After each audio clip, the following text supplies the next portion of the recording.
లెక్కనే ఇయాల కూడా పటాస్ న్యూస్ లా మంచి మంచి ముచ్చట్లు పట్టుకొచ్చినాం. ఇక ఆలస్యం చేయకుండా హెడ్లైన్స్ అయితే చూసేద్దాం పాండ్లి. వీరునికి ఆఖరి వీడుకోలు పలికిండ్రు, కలితండాకు పోటెత్తిండ్రు పబ్లిక్. సోమవారం ఉన్నది పెద్ద మనుషుల మీటింగు, చెప్తారు కావచ్చు అసలు ముచ్చట ఏందో. జర్ర చల్లబడ్డ ఈ బార్డర్లో ఉన్న ఊర్లు అయినా సుత పైలంగానే ఉండాలన్నట పబ్లిక్. పెదరాయిను లెక్క మారిండు ట్రంప్, అన్ని దేశాలకు తీర్పులు చెప్తానంటుండు. విమానం ఎక్కనికి పోయిండు పాలన్న, శాంతి చర్చలకు పోతుంటే అడ్డం పడ్డారట. ఎండ జర్ర సుర్రు అనిపిస్తే చాలు అబ్బో అబ్బో ఎండలని లబ్బ లబ్బ మొత్తుకుంటాం. అసొంటిది మన కోసం ఎడారిల డ్యూటీ చేస్తుంటారు. వానలు వరదలు లెక్క చెయ్యరు. బొక్కలు కొరికే సలిలో కూడా కంటి మీద కునుకు తీయకుండా బందోబస్తు చేస్తుంటారు. అందుకే మన ఆర్మీ జవాన్లకెంత మొక్కినా తక్కువే. పాకిస్తానోళ్ల తూటాలకు ఎదురు నిలిచి ఈర మరణం పొందిన మన జవాను మురళీ నాయక్ను పతొక్కలు కన్నీళ్లతోని సాగనంపిండ్లు. పండ్రి మనం కూడా అట్లా పోయొద్దాం. మన కోసం శత్రువులకు ఎదురు నిలబడి పానాలిడిచిండు, దేశం కోసం పోరాడుకుంటూ వీరమరణం పొందిండు. అందుకే జవాన్ మురళీ నాయక్ ఆఖరి కార్యానికి ఊరాను ఊరు తరలిొచ్చింది. గంతమంది జనాన్ని చూస్తే సత్యసాయి జిల్లా కలితాండకు చుట్టుముట్టున్న 10 ఊర్ల పబ్లిక్కే వచ్చినట్టున్నారు. Deputy CM Pawan Kalyan sir, చదువుల మంత్రి లోకేష్ సారు, తతిమ లీడర్లంతా పోయిండ్రు. ఇక జవాను ఇంటోలను ఓదార్సుడు ఎవ్వల తరంగా లేదు. ఇక జవాన్ మురళీ నాయక్ పవనాలు సారుకు పెద్ద అభిమానట. ఇదే ముచ్చటను చెప్పుకుంటా వాళ్ళ అమ్మా నాయనే గొడగొడ ఏడ్చిండ్రు. పానాలతో ఉన్నప్పుడు గలవలేకపోయిండు, ఇక ఇప్పుడు ఉలుకు పలుకు లేకుండా ఉన్నప్పుడు ఊరికి పిలిపించుకుండు అని కన్నీళ్లు పెట్టుకున్నారట. దేశం కోసం పబ్లిక్ కోసం ప్రాణాలిడిచిన జవానుకు సైనిక లాంఛనాలతోని వీడుకోలు పలికిండ్రు, తుపాకులు గాల్యకు పేల్చిండ్రు. జవాను ఇంటోళ్లకు సర్కారోళ్ళు 50 లక్షలు సాయం ప్రకటించిండ్రు. పవన్ కళ్యాణ్ సారు తన సొంతంగా ఇంకో 25 లక్షల రూపాయలు సాయం చేస్తానని మాటిచ్చిండు. అంతేకాదు శ్రీ సత్యసాయి జిల్లా కేంద్రంలో జవాన్ మురళీ నాయక్ విగ్రహం పెడతారట. 5 ఎకరాల భూమి, అది కాకుండా 300 గజాల ఇంటి జాగా, ఇంట్లో ఒకళ్ళకు సర్కారు నౌకరీ కూడా ఇస్తారట. దేశం కోసం ప్రాణాలిచ్చిన జవాన్ కుటుంబానికి ఎంత ఇచ్చినా తక్కువే అన్నట్టు మాట్లాడినరు అందరూ. ఆత్మకి శాంతి చేకూరాలని, వారి కుటుంబ సభ్యులకి నా ప్రగాఢ సానుభూతిని తెలియజేయాలని, భగవంతుడు వారికి బలం ఇవ్వాలి. ఈ పుత్ర శోకానికి ఒకే ఒక్క కొడుకు, ఇంకెవ్వరు లేరు, ఒక్కటే ఒక కొడుకు. ఒక్క కొడుకుని కూడా చిన్న 23 ఏళ్ళు కూడా 25 ఏళ్ళు కూడా లేదు, 23 ఏళ్ళ వయసులో చనిపోయాడు దేశం కోసం. చాలా చాలా చాలా బాధగా ఉంది. వారి కుటుంబానికి అండగా ఉంటుంది. దేశ సహాయం కాకుండా మా 3 పార్టీల నుంచి కూడా వారికి ఏ సహాయం కావాలో మా నాయకులు ఇప్పుడు అందుబాటులో ఉంటారు. అటు జమ్మూ కాశ్మీర్లో ఓ పోలీస్ ఆఫీసరు, రాజస్థాన్ రాష్ట్రంలో ఓ జవాన్ కూడా పాకిస్తాన్ వాళ్ళ తూటాలకు ఎదురు నిలిచి అమరులయ్యిండ్రు. వాళ్లకు కూడా పబ్లిక్ ఘనంగా నివాళులు తెలిపిండ్రు. ఎండనక వాననక సలనక బార్డర్ల మన కోసం ప్రాణాలకు దిగించి పోరాటం చేస్తుంటారు జవాన్లు. వాళ్ళ త్యాగాలకు మనం ఏమిస్తే రుణం తీరుతుంది చెప్పుర్రే. అందుకే దేశం అంతా ఇప్పుడు జై జవాన్ అంటున్నారు. ఆర్మీ జవాన్లకు అన్ని తీర్ల అండగా నిలబడతాం అంటున్నారు. చూడాలి మరి ఏమవుతుందో. మనం అంటే ఎప్పట్లెక్కనే డ్యూటీలు చేసుకుంటున్నాం, ఏ రంది లేకుంటుంటున్నాం. కానీ వారం 10 దినాల సంధి గా బార్డర్లున్న రాష్ట్రాల పంటి పబ్లిక్ బిక్కు బిక్కు అనుకుంటా బతికిన్లు. సల్లగాలికి ఇంటికిటికీలు తెరుచుకోవాలన్నా బూగులు పట్టిన్లు. అయితే 2 దేశాల నడుమ ఇప్పుడు జర్ర ప్రశాంతమైంది కాబట్టి పొద్దుగాల పూటం వల్ల ఎప్పట్లెక్కనే కలకల్లాడిన ఊర్లు అగ చూడుర్రి. నిన్న మొన్నటిదాకా తూటాల సప్పుడుతోని, బాంబుల మూతతోని, సైరన్ల కూతలతోని ఆగమాగమైన బార్డర్ పాయింట్ ఉన్న ఊర్లన్నీ ఇప్పుడు జర్ర నెమలమైనట్టే కనిపిస్తున్నాయి. మాపటీలు సంగతి ఎట్లున్నా ఇన్నొద్దులు పొద్దుగాల పూట కూడా బయటికి వెళ్ళనికే భయపడ్డోళ్ళంతా ఇప్పుడు తుపాకులు కింద పెట్టినవని 2 దేశాలు ఒక్క మాట మీదకి వచ్చేటాలకు మళ్ళా ఎప్పట్లెక్క రోడ్ల మీదకి వచ్చిండ్రు. పొద్దుగాల చాయ్ బండ్ల కాడ, టిఫిన్ సెంటర్ల కాడ పబ్లిక్ గుంపులు గుంపులుగా అనిపించిండ్రు. అమృత్సర్, జైసల్మేరు, జమ్మూ కాశ్మీర్ దిక్కు ఇన్నొద్దులు బంద్ పెట్టుకున్న దుకాణాలన్నీ తెరిచిండ్రు, దుమ్ము దులుపుకున్నారు. అయితే పాకిస్తాన్ బుద్ధి పంకర బుద్ధి కాబట్టి ఇంకా బార్డర్ లో ఉండేటోళ్ళు అందరూ పైలంగా ఉండాలని చెప్తున్నారు. మన జవాన్లు కూడా కంటి మీద కునుకు తీయకుండా బందోబస్తు చేస్తున్నారు. మళ్ళీ ఏమన్నా అమలా చేసినా ఎదుర్కోనికే తయారుగా ఉన్నారు. ఇక 4-5 దినాల సంధి రికాము లేకుండా తూట తూటాలు బాంబులు పడుడుతోని ఇండ్లన్నీ ఆగమాగమైనాయి. ఏ ఇంటికి చూసినా తూటాలతోని పడ్డ పొక్కలే కనిపిస్తున్నాయి. కష్టపడి కట్టుకున్న ఇంటికి చిన్న శీల కొడితేనే పానం మసిమసి అవుతుంటది. అసోంటిది గిట్ల తుపాకులతోని తూట్లు పెడితే ఎవరికైనా బాధ కాదా? అందుకే బార్డర్లో ఉంటున్న పబ్లిక్ పాకిస్తాన్ వాళ్ళ మీద గట్టిగానే ఆడిపోసుకుంటున్నారు. ఇప్పటికైతే పొద్దుగాల పూట ప్రశాంతంగానే కనిపించింది గాని మళ్ళీ ఎప్పుడేమయ్యేది తెలియదు. అంత చూస్తా అంటే మళ్ళీ ఎప్పటి లెక్క కావాలంటే ఇంకొంచెం టైం పట్టేటట్టే ఉన్నదా అంటున్నారు. ఎవ్వలకు ఎస్సొంటి పంచాదొచ్చినా సరే మా ఊళ్ళే పెంట కింది నరసింహులు అడగకుంటనే అక్కడ ఆలిపోతుంటాడు. ఆ చెప్పుండ్రి ఇక చెప్పుండ్రి మీ పంచాయతీ ఏందని పెద్దరాయిన్ లెక్క తీర్పులు చెప్తుంటారు. ఎవలకు లొల్లొచ్చినా విలువుర్రి నరసింహుల్ని విలువుర్రి అంటుంటారు ఊరోళ్ళు. అయితే ఇప్పుడు మా ఊరి పెద్ద మనిషి ముచ్చటెందుకు చెప్తున్నానంటే ఇగో ఈ ముచ్చట చూడుర్రి మీకే సమజైతది.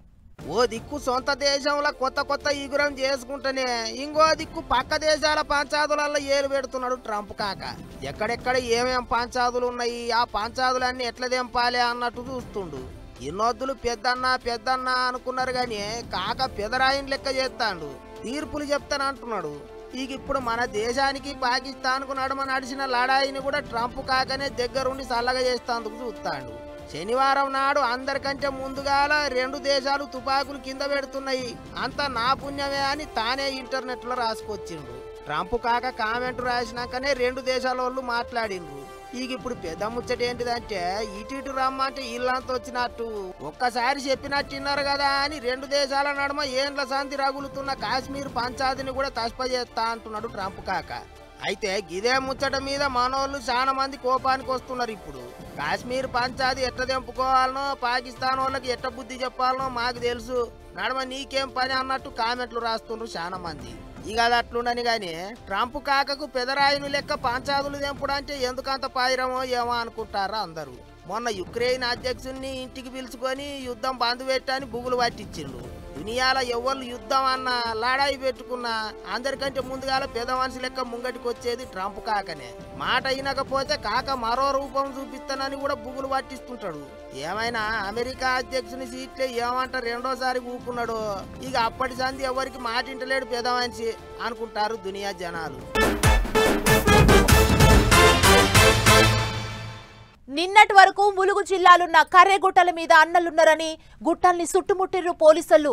ఏం తక్కువ 20,000 మంది వరకు కర్రెగుట్టల్ని చుట్టుముట్టి అన్నల్ని టార్గెట్ చేసి కాల్పులు చేసిండ్రు.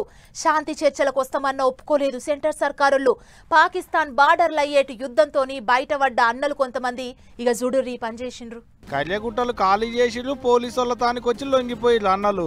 ఓ 20-25 వద్దుల సంది కళ్యగుట్టల్ని కాపు కాసేటి పోలీసు వాళ్ళు గుట్టలు వదిలిపెట్టి పాకిస్తాన్ బార్డర్ కు పోయిరు. అత్తలేనప్పుడే అరిసెల రుచి చూడాలన్నట్టు కాపు కాసేటి పోలీసు వాళ్ళు లేందు చూసి ఇదే అదని అనుకున్నట్టున్నారు కావచ్చు. అంత గుంపై చక్కగా ములుగు పోలీసు పెద్దసారి ముంగడికి పోయి లొంగిపోయిరు. గిట్లా కొత్తపల్లి రాంపూర్ సర్కార్ కమిటీ అధ్యక్షుడు అయిన కోరం పాపారావు అలాగే ఇంకా 17 మెంబర్స్ ఈరోజు ములుగు పోలీస్ ముందు లొంగిపోయారు. అగనాట ఏం తక్కువ ఓ 22 మంది అన్నలు తుపాకులు ఇడిచిపెట్టిలాట, పోలీసు వాళ్ళ ముంగడికి వచ్చిలాట. దళ కమాండర్లకేంచి దళ సభ్యుల వాళ్ళకి అందరున్నారట. అండ్లా గట్ల లొంగిపోయిన వాళ్ళ దాంట్లో కొంతమంది మన తెలంగాణ వాళ్ళు ఉంటే ఇంతమంది ఛత్తీస్గఢ్ రాష్ట్రం బీజాపూర్ వాళ్ళు ఉన్నారట. అయితే షానొద్దులకేంచి అన్నలు లొంగిపోవాలని ములుగు జిల్లా పోలీసు వాళ్ళు చెప్తూనే ఉన్నారు. పోరు కన్నా ఊరి మిన్న అనేది కార్యం పెట్టుకొని అన్నల ఊళ్ళకు పోతున్నారు, వాళ్ళ ఇంటోళ్లతో మాట్లాడొచ్చారు చాలా మాటల. అంతేకాదు లొంగిపోయిన అన్నలకు పని చూపెడతాం, ఆర్థిక సాయం కింద ఓ 50,000 రూపాయలు ఇస్తామని కూడా చెప్పారు ఇంతకు మునిపే. అయినా పోలీసు వాళ్ళ మాటలు ఎవరు శవున పెట్టలేదు, దళాన్ని వదిలిపెట్టి రానే రాలేదు. ఇప్పుడు కళ్యగుట్టల మీద అన్నల్ని టార్గెట్ చేసేటాళ్లకు ఇదే సందనుకొని పోలీసు వాళ్ళ కాడికి వచ్చి లొంగిపోయారు అన్నట్టు. ఒక్క మాటలో చెప్పాలంటే పాకిస్తాన్ లో యుద్ధం లేకుంటే గుట్టల మీద ఏమయ్యేది ఉండేనో కూడా ఎవరికి తెలియదు. కళ్యగుట్టల మీద కాపు కాసిన పోలీసు వాళ్ళు బౌడే ఆలస్యం, వీళ్ళు ఇటొచ్చిర్రిగా. మరి చూడాలే తదిమూలు కూడా ఏమన్నా లొంగిపోతారో లేదో అనేటిదిగా రేపు. భారత్ పాక్ నడుమున్న 2 దేశాల గెట్లకాడ కాల్పులైనప్పుడు కేఏ పాల్ సారు మైకుల ముంగట్కొచ్చి ఓ ముచ్చట ఎప్పుడు యాదికుందా? అదేనుల్లా 2 వద్దులల్ల నేను పాకిస్తాన్ కు పోతా, యుద్ధం రాకుండా ఆగబడతా అని చెప్పినుండే కదా, యాదికొచ్చిందా? అన్నట్లే ఇయాల పాకిస్తాన్ కు పోయేతందుకు తయారైండు పాల్ కాక. మరి ఏమైందంటే ఊరంతా ఒక దిక్కుంటే ఊసుగండ్లోడు ఇంకో దిక్కుండాట. ఆగో అట్టనే ఉన్నది కేఏ పాల్ కథ కూడా.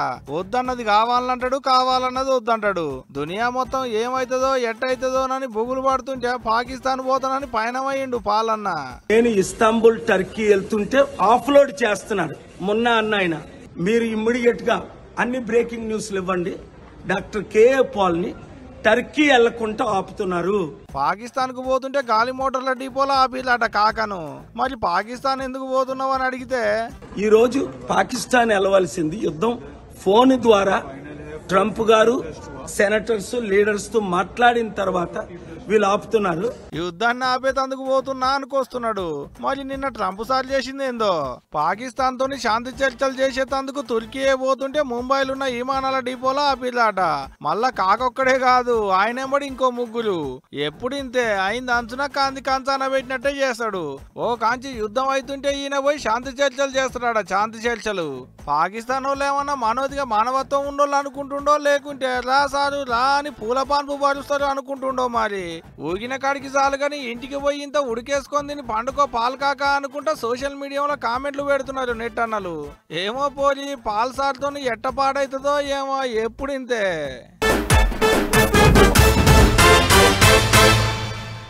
మన తాన పెద్ద గిరిజన జాతర ఏందంటే సమ్మక్క సారలమ్మ జాతర. తెలంగాణలో అన్నిటికంటే పెద్ద గిరిజన జాతర ఇదే. అడవిలకించి వనదేవతల్ని తీసుకొచ్చి గద్దల మీద ప్రతిష్ఠించుడుతోని సమ్మక్క సారలమ్మ జాతర సురువైతది. అగో అసొంటిదే ఆంధ్రాలో కూడా గిరిజన జాతర అవుతుంది. గా జాతర ఎట్టెట్టు నడుస్తుంది, ఎట్ట షాల్ చేస్తారు, ఎన్నొద్దలు నడుస్తుంది అనేటిదని తడుచుకునొద్దాం పాన్లి. తెలంగాణ ఆదివాసీల పెద్ద జాతర మేడారం అయితే ఆంధ్రాల పెద్దది మోదకొండమ్మ జాతర. మనతాన మేడారం తల్లుల జాతర ఎంత గొప్పగా చేస్తారో ఆంధ్రాల ఆదివాసీలు సూతకి మోదకొండమ్మ జాతరను గంతే గొప్పగా చేస్తారు. 3 వద్దులైతుంది ఈ జాతర. భక్తులు కూడా బగ్గనే గదిలొస్తారు బండ్లు కట్టి. విశాఖపట్నానికి ఓ 120 కిలోమీటర్ల దూరంలో అల్లూరి సీతారామరాజు జిల్లాలున్న పాడేర్లో ఏలిసింది ఈ మోదకొండమ్మ తల్లి. గా తల్లి పండుగను పతేడు మస్తు సంబరంగా చేస్తారు అక్కడ ఆదివాసీలు. శ్రీ మోదకొండమ్మ అమ్మవారి జాతర రాష్ట్ర గిరిజన జాతర ఈ రోజు 11వ తారీఖు నుంచి ఆదివారం నుంచి మొదలైంది. 12న రేపున అమ్మవారు యొక్క పుట్టినరోజు ఇంకా ఘనంగా నిర్వహించుకుంటాం. ఈ రోజు మొట్టమొదటి రోజున అమ్మవారి గుడి నుంచి ఘటాలను సతకం పట్ట వరకు అంగరంగ వైభవంగా ఇక్కడ ఘటాలని నిలుపుకున్నాం. అలాగే రేపు అమ్మవారి పుట్టినరోజు కూడా చాలా ఘనంగా నిర్వహించుకుంటున్నాం.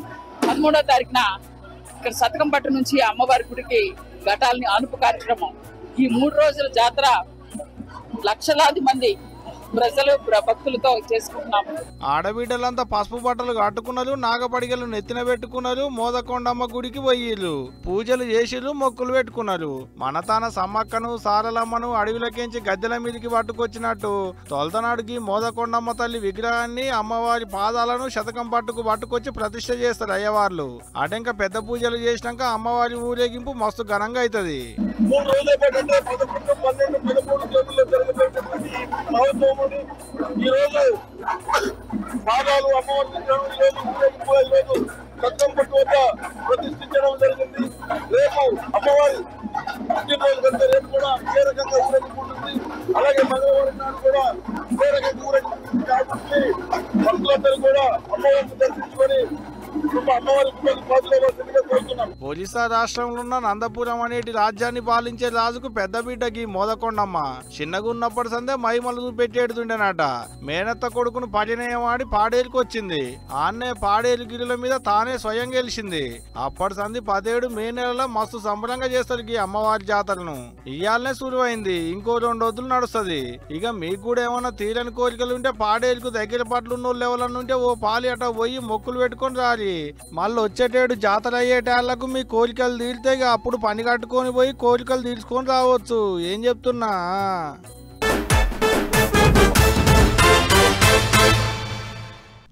చూసిండ్లు కదా ఇవి మన పటాస్ న్యూస్ ముచ్చట్లు. మళ్ళీ రేపు మంచి మంచి ముచ్చట్లతోని కలుద్దాం. నమస్తే.